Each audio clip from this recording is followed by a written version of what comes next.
Good morning, everyone. Welcome to Slinging Sips on American Coffee Trip. Now, today I've got another bag from Partner Coffee Roasters. Yesterday I had a different bag. Yesterday in my time. Videos are definitely not going to be released day after day like that for the foreseeable future. One thing that I mentioned in that last video, and that was the single origin Colombia with the light blue coffee bag, was that I saw that it was dated for January 28th. And I was thinking, either that is old or it was made in the future. And I obviously went with the former because, can't do that yet. I don't think. I don't know. Let me know in the comments below if we're shipping coffee bags back in time. I don't know, world's getting weird. Things are happening. But I went back to the place that I bought that coffee bag. I traded it in for a different one. One that's dated differently, much sooner. Today is early, it's like in early October. I don't know exactly what day it is. I know it's Friday. And this was roasted August 26th. So it's just over a month. Quite a bit better. Quite a bit better. I'm going to start off by heating up that water, and I'll tell you guys a little bit about this coffee from just what I'm seeing here. 3 different regions, 3 different origins of coffee. Means this is a blend. You got Colombia, Guatemala, Honduras.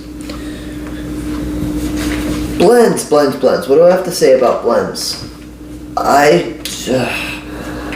I don't prefer blends at all.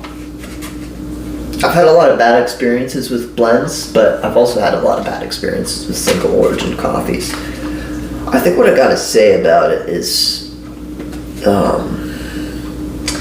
mixing origins of coffee, if not done carefully, or if not really just well blended, can be done poorly. Just like anything. I've seen a few good blends. In fact, in my Uncommon Coffee Company video that I did a long time ago, the #1 rated coffee shop on this whole channel, that was a blend. It's 2 origin blend. So that's not to say that it can't be delicious, because in that instance it was. Circuit Coffee, they have a phase 3 espresso. I'm not sure if that's the one they're currently using.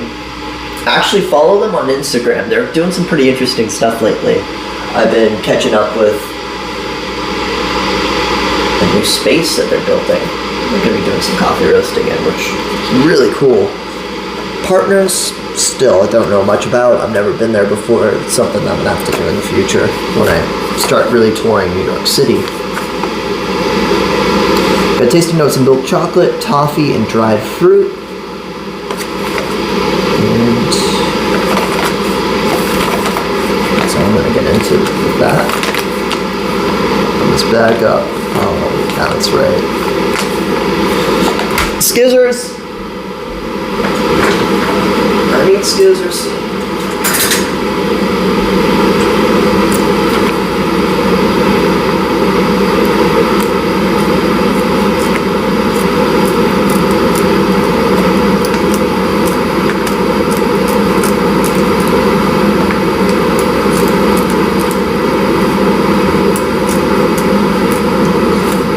To the top than last time.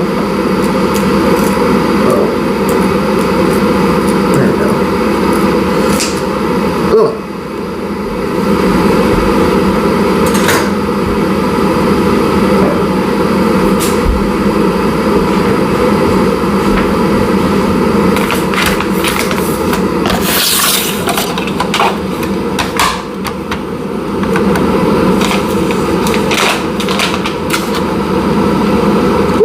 Yeah, okay.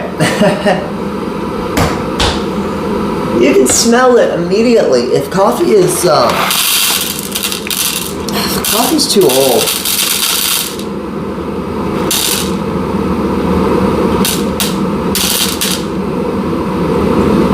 things that happens. I was having a hard time kind of divulging the tasting notes when I was doing the coffee review. It was good, but it was weak. It starts to get weak. It's definitely not weak. This is still in its time. Water's ready. I'm not.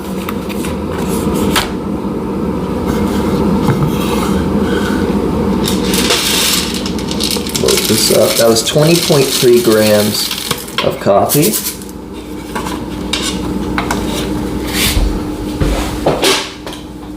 Oh shoot, I need to get my coffee filter.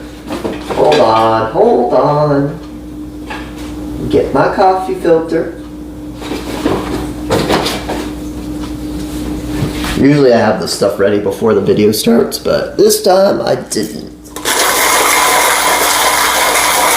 I have it to the same exact grind setting as I did with the other coffee. We're just starting from a baseline. I want to get an idea if this is going to work at this grind size.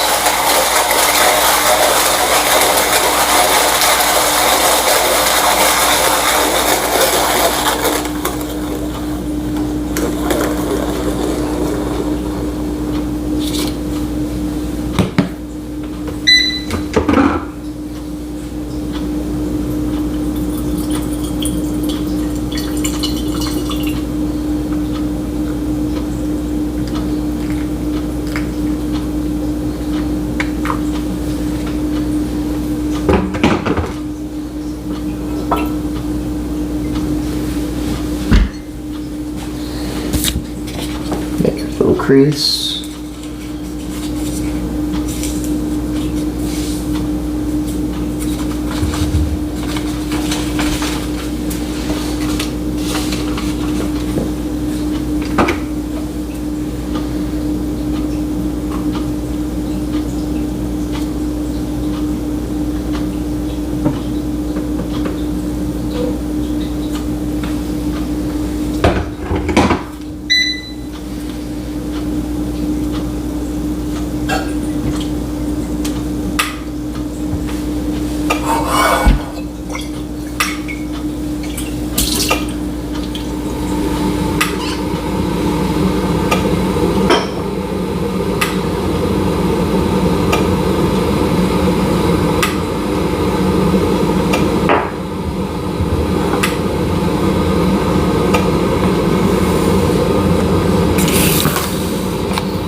Keep this presentable, right? Weigh this out.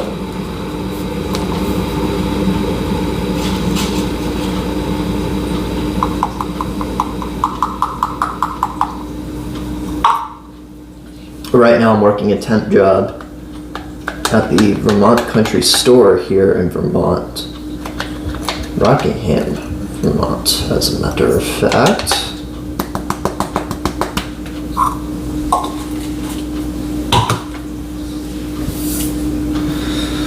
This isn't my kitchen. This is one that I'm visiting. Got 19 point, but even if I move the scale a little bit, just changes. No, it didn't. What?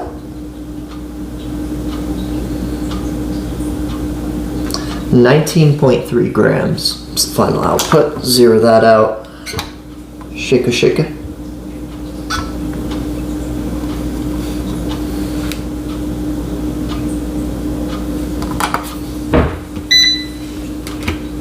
Let's get our first pour in. Nice flat coffee bed.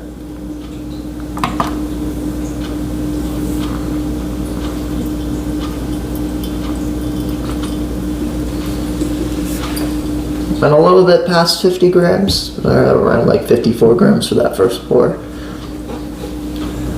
I'll see if I can get close to the target for the second pour.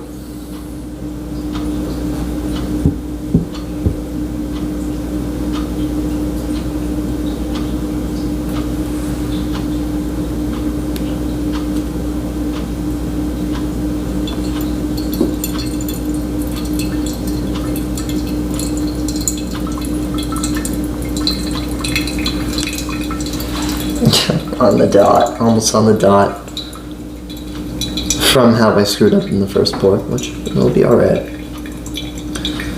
155. Aiming for 225 for this next one.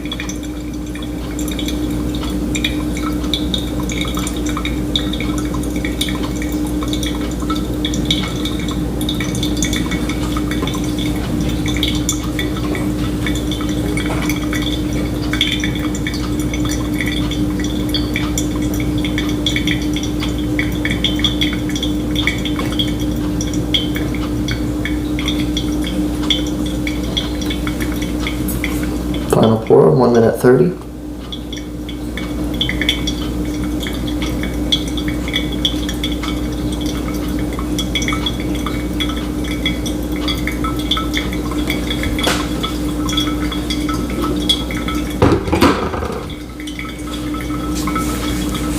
Final output, 306 grams. It's 306.5, always round down.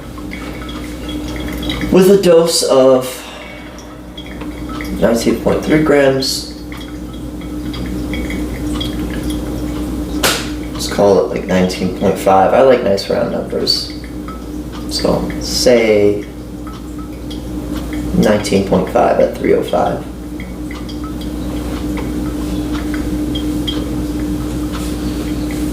The final time of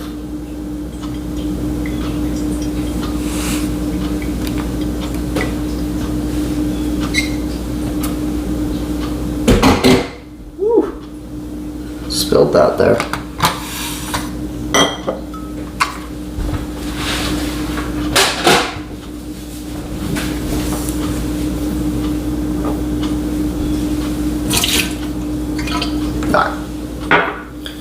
Dose of 19.5 grams, output of 305 grams, with a final time of 2 minutes and 20 seconds.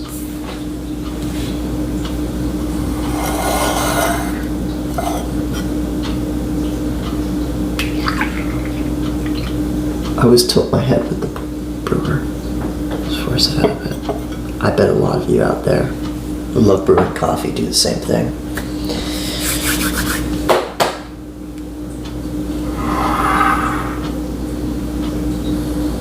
I already forgot all the oranges in the coffee. What's it again? Colombia, Guatemala, and Honduras. I might stand up and fare alright if you have a blind taste test, origin to origin. But freaking blends. In one ear, out the other. Let's give this a sip.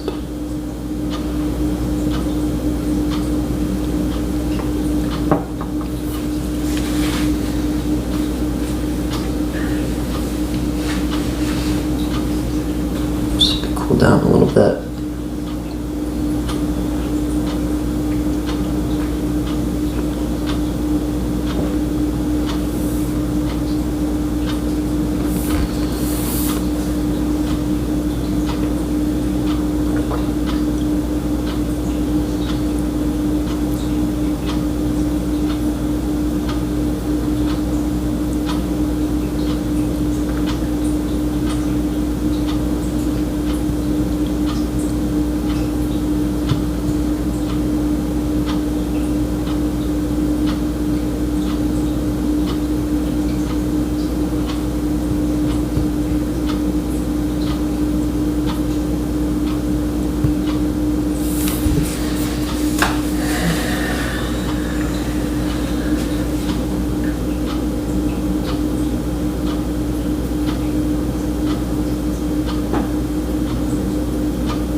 To me,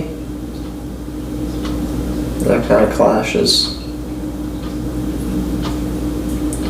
Now that I'm able to actually kind of express more of the tasting notes out of the coffee, I don't really know where to start. I mean, you have to kind of generalize when you put 3 different coffee origins together.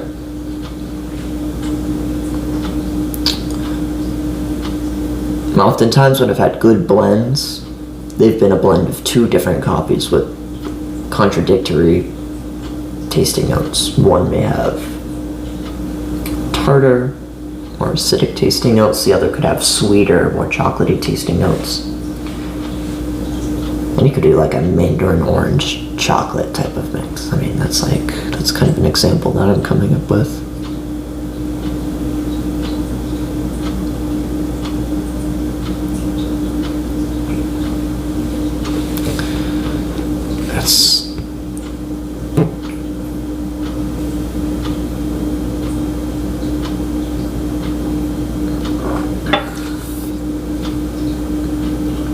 Does it say milk chocolate? Because that's too acidic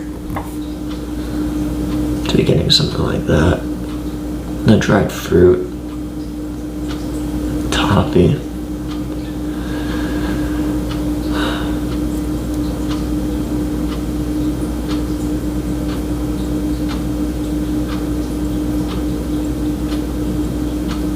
And the dried fruit accentuates itself a lot more than the other 2 tasting notes. I can maybe get a sense of the milk chocolate as soon as the coffee makes contact with my tongue. I get a sense of that milk chocolate. I'm not really finding the toffee tasting note in there, but the dried fruit tasting note, especially quite an acidic dried fruit tasting note. Not to the level of like a lime or like a clementine. Orange is a little bit more acidic.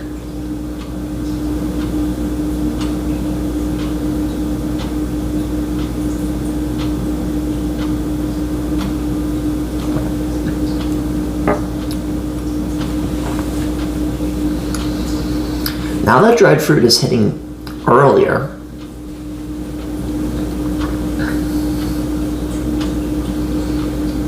okay, there's that toffee tasting note.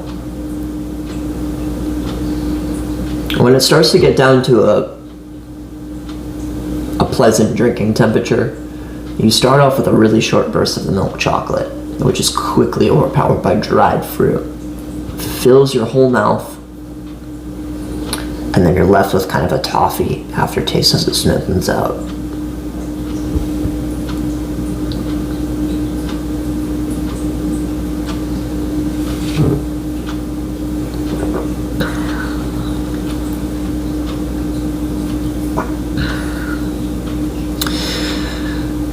I mean, that's dialed in. I did my part. Could I run it maybe like another 10 seconds? Maybe. I don't think I'd want to, honestly, with this coffee. I don't want it to hit me any stronger than it is right now. This isn't my favorite blend at all. I'm not a huge fan of it. It's not bad coffee either. This is like still specialty grade coffee. This is still something you're gonna enjoy. But the showings that I've had from Partners Coffee Roasters so far, I'm not sure if this is representative of what I'd get at the coffee shop. I don't know if there was a difference when it came to like actually distributing the coffee bags to a different place, and there's some effect and taste or something. But I think really it has to do with the blend itself. It isn't jiving with me.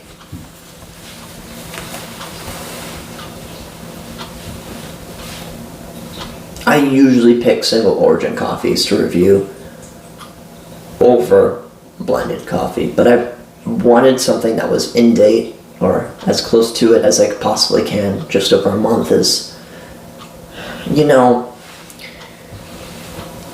it's stretching it for me, opening up a new bag of coffee, but for around here, this is what I was able to get, and it still retains a lot of that strength that it once had when it first was roasted. And you don't want to actually brew or drink coffee right after it was roasted either. Ideally, you want to let that coffee sit in a room temperature, dark space, completely sealed, for about 2 weeks.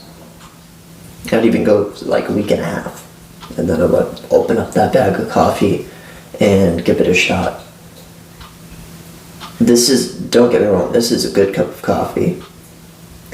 But compared to some of the other specialty coffee roasters that I've had the pleasure of brewing with and enjoying, this isn't up there. I really kind of put this down by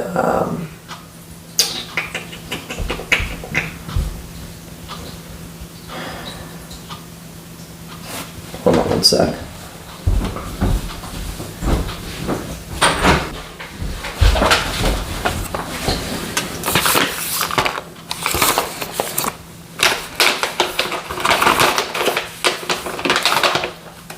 Passenger coffee. One that also a good coffee. I didn't enjoy it as much. That could just be me. I don't score these coffees. I brew them. I give you my first impression of them, and then I dial them in for multiple other brewing methods, some on, some off camera, depending on how in date it is and how relevant it is to you guys. Learning, and of course where I'm at with my skill set and equipment.